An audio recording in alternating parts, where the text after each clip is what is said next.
magacayga waxaa la dhahaa Nasir Cabdilaahi Ismaaciil oo ku dhalatay Soomaaliya Kismaayo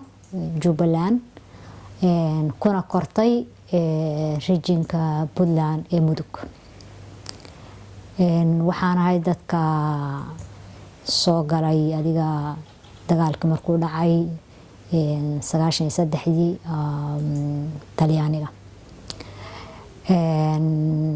Talyaaniga kama bixin sidaan u imid ilaa iyo hadda Talyaanigan joogaa adiga maalintan soo galay wadankii waxaan ku noqday 2015 bishii Juun dhamaadkeedii 2 isbuuc oo aan dhahay geeriyo nolol bad u dhaxayn doonta wixii aan wadanka ku soo arkay oo maskaxdayda ka buuxiyo oo ka guuxayo ayaan wadanka ku noqday cabsi daraadeed laakiin dhamaan maxaan ku dhahay qaraabadii iyo asxaabtii aan soo galay soo noqo ma imaatid maxaan imaadaa wali maxaan ku dhahay cabsi bay ugu jirto iyo wadankii waan karay hada calaayo kulli xaal kartibaan soo yeeray waan baxay waxaan soo arkay wadankii aan kusoo ku dhashay oon kusoo yara barbaaray oo sidan uga tagay maxaan ku dhahay si ka bedelan aan ugu tagay calaayo kulli xaalba aan kusoo noqday Talyaaniga markaan soo galay marka noloshayda markaan habeeyay oo jaanisku itayteen wii fidiyay Talyaanigu ma hadaasna anoo siinahaya eheladii soo gacan qabatay iyo saaxiibadii aan isnaqaanay ayaan waxaan idhi aniguna haddii aan maxaan ku dhahay aan jaaniskaas helay waa inaan anooga faa'iideeyo qofkii dhibaato tayda ka daran ku jira oon codkiisa la maqlaynin waxaan abaabulay oo aan hindisay markaan maxaan ku dhahay dhibaatada wadankigan oo ku dhacday aan arkay in aan wuxuu aniguna aan ku soo kordhiyo waxaan hindisay inaan abaabulo wax la dhaho urur anoo la kaashanahaya wadankana martigeliyay iyo dabeecad wanaaggan ka suubsaday iyo saaxiibtinimadan ka diyaarsaday inay gacan igu siiyaan nasiib wanaag ururku u dhashay waxaa 2007 waxa magaciisa waxaa la dhahaa Kariba macnaheedu waxa weeye dhibic biyo dhibicdaasna magacaasna waxaa la uu ku baxay Mozambique laag dar Allah u dhalatay oo meeshaas oo dadka degan ay ku baaba'ayeen abaar iyo baahi ilaahay inuu meel yaro laaga uu dhaliyay laagti way fiday balli weyn bay noqotay balliga hadda wuxuu noqday meel oo oobi ah oo maxaan ku dhahay laga dalxiis loogu tago magacaas markuu bixina ururku wuxuu ka kooban yahay anoo Soomaaliya Mozambique Talyaani rijinka uu ururku ka jirana waxaa la dhahaa waqooyiga Talyaaniga rijinka Trento Alto Adige ururkaas marka wuxuu xooga saaray Soomaaliya iyo Mozambique 2007 isla markuu dhashayba adiga mashruuci wuu bilowday isla markiiba waa dhaqaaqay wuxuuna ku dhaqaaqay waxbarasho biyo shaqo abuur dhan walba ha kala noqotee Soomaaliya waxaan u qabanay oo aan ka fulino ka hirgelinay adiga 4 iskool oo kala ah dugsi hoose dhexe ilaa maxaan ku dhahay to Puntland meel la dhaho calo Murcaanyo bari Dibir bari Halabooqad Mudug Bursaalax degmada hoostagta Galdogob ayaan ka hirgelinay waxaa kaloo raacaa laba xarun oo kala ah xarunta caafimaadka Burca oo xarun caafimaad ah Mudug oo ah Bursaalax xarun caafimaad oo kulliba hadda ay wada shaqeynayaan oo wada free ah maxaan ku dhahay to aan haba yaraatee wax baribaatay uuna ku jirin soona gelin oo shacabka halkaan degan iyo bulshooyinka Soomaaliyeed ay maxaan ku dhahay to ay iska leeyihiin saas oo tahay kama naarina gacan ayaan ku siinaa si ay maxaan ku dhahay to ay adeegaas ay u sii socdo maadaama dagaalkii sokeeye markuu dhacay ayuu jirsaday 10 sano Soomaaliya kaliya kama shaqeynay Mozambique baan ka shaqeynay oo iyadana partner kale noo joogo oo partnerkaas asaguna noo dhaxeeyo communityada iyo maxaan ku dhahay anaga waayo waa inaad leedahay maxaan ku dhahay qof duuban oo maxaan ku dhahay institution ku socda oo kula shaqeeyo maadaama aad u tahay Soomaaliya Mozambique ma ka shaqeynaysaa Soomaaliya ka shaqeynaysaa Mozambique yaa xiriir leh Mozambique waa warunta Mozambique waxa weeye odagayga ayaa Mozambique ah waayo meeshaadan aqoon u lahayn waa adagtay inaad maxaan ku dhahay ka shaqeysin waana waxa Bersembia kaba soo qaadba cooperation waxa la dhaho ilaa iyo hadda cooperation oo ajnabi uu keenay oo faa'iido no keenay oo maxaan ku dhahay maana arkin marka waa muhiim in dadka wadanka u dhashay dhibaatada hayso aad la macaabiltantid oo aad maxaan ku dhahay to dhibaatadooda dhigaysatid marka dhibaatadooda dhigaysatid waxaad kala qabatay ayagana aad dhahdid idinka iskala maamush ama hayn ka baqtido ama hayn noolaato adeegi oo ayaga aad maxaan ku dhahay to hawshi aad ka soo qaybgalay laakiin hadda ka soo qaybgalay aad korka uga imaatid wuxuu dareemayaa maxaan ku dhahay wadankaas ama shacabka halka jooga wax la gumeysanayo marka qofkaas farma dhaqaajinayo wuxuu noqonayaa qof fadhiya oo maxaan ku dhahay aad badarka intaad u karisay aad afka xataa u gelisay qofkaasna weliga sare uma soconayo marka taa way mid aan ka dagaalamayno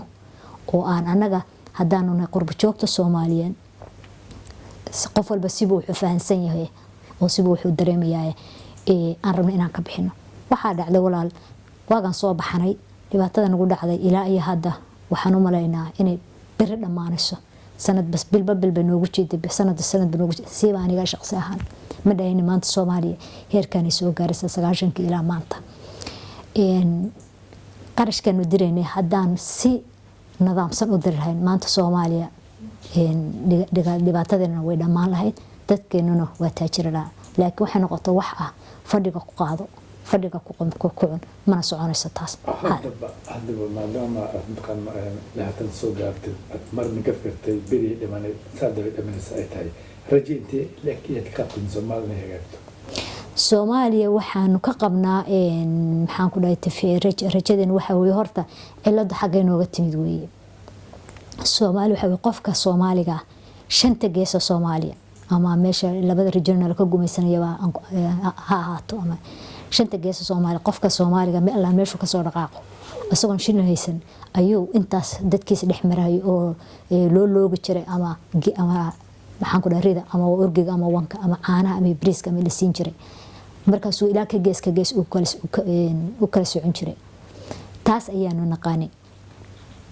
waxaanu rabnaa marka inay soo noqoto dhibaatadan inay soo dhamaato oo anagu aan isku noqonay gacanta saddexaad inagu jirta inaga baxdo maanta ilmaha yaga wada bada ku dhamaanaya ama la qalqalanayo ama maxaan ku dhahay wiilasheeda dhiman gabdhaha yaga ilmaha yar xataa waxaan sida xun mar dharkoodii jirkoodii loo dhaafay iyo waji xumadan ugu dhacday inaan iska meerno taas waxay ku xirantahay in aanu garano waxaanu nahay yaan dantayada qabsano gacanta saddexaadna aan naga baxa waxba noo qabanin naga dhex baxa walaal ah materiaaliga ha waanu haynaa waxaan haynaa kulli maxaan ku dhahay mashruucyadii aan fulinay oo dhan ayaan haynaa waan ini siinaynaa haddii aad maxaan ku dhahay nooga baahan tihiin oo bulshooyinta Soomaalida ay nala qaybsadaan saas oo tahay waxaan jeclaan lahaa maanta oo jaaniskan runtii aan helay walaalkay Roberto in aan dhibaatadeena aan albaabka u furno oo aan maxaan ku dhahay meel kasta oo qof kasta Soomaali joogo oo arko oo see wax isugu qabanaa dhahno waxaan marka rabi lahaa in ay dhacdo qurbo joogta Soomaaliyeed qarashkaynu bixinayno inaan midayno wadan walba soo qurbo joogta community-ta suubsano ismidayno meel la dhaho isku keene waxaan noqon karaysan u malaynayaa safaaradda Soomaaliya meelka wadamada aan ku leenahay aan isugu imaano oo aan ismidayno waxna waxa weeye wax aad codsatay oo aad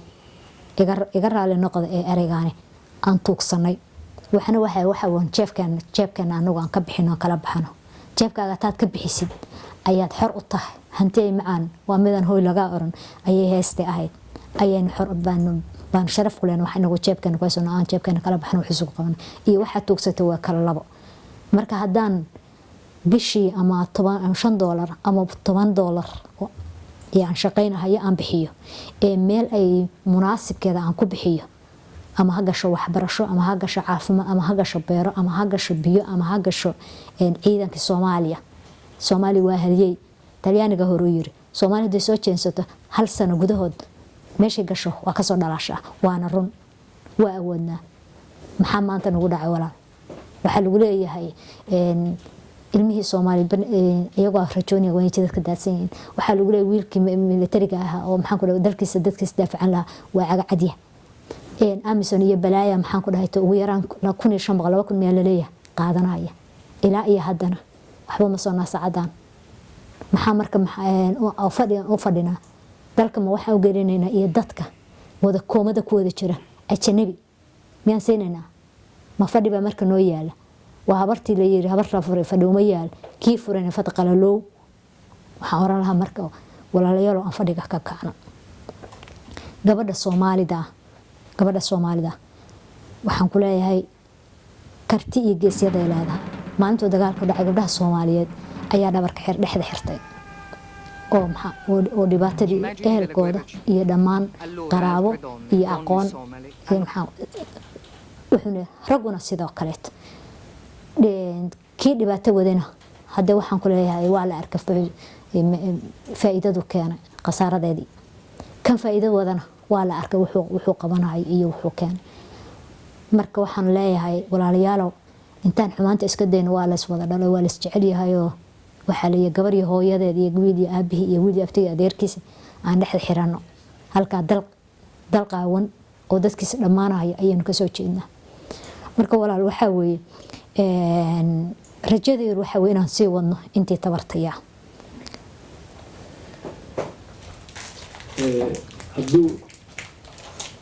tu sei del Mozambico, sì. Tu muoio della Somalia, Sì. Tu condividi quello che fa tua moglie, no? Il lavoro che fa tua moglie per la Somalia e per la Mozambico?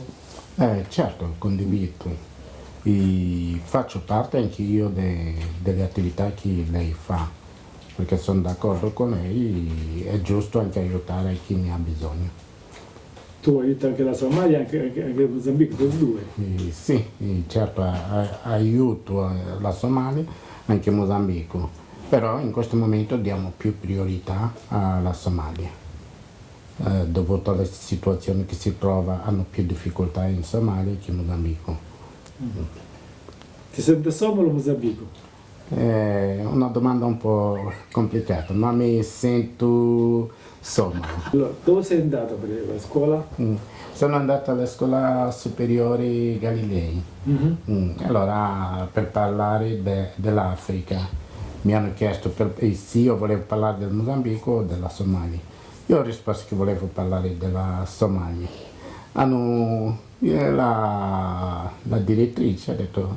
è strano, stai tradendo la patria? Io ho detto no, è la mia seconda patria, ma mi sento comunque come se fosse la mia prima patria. Perché la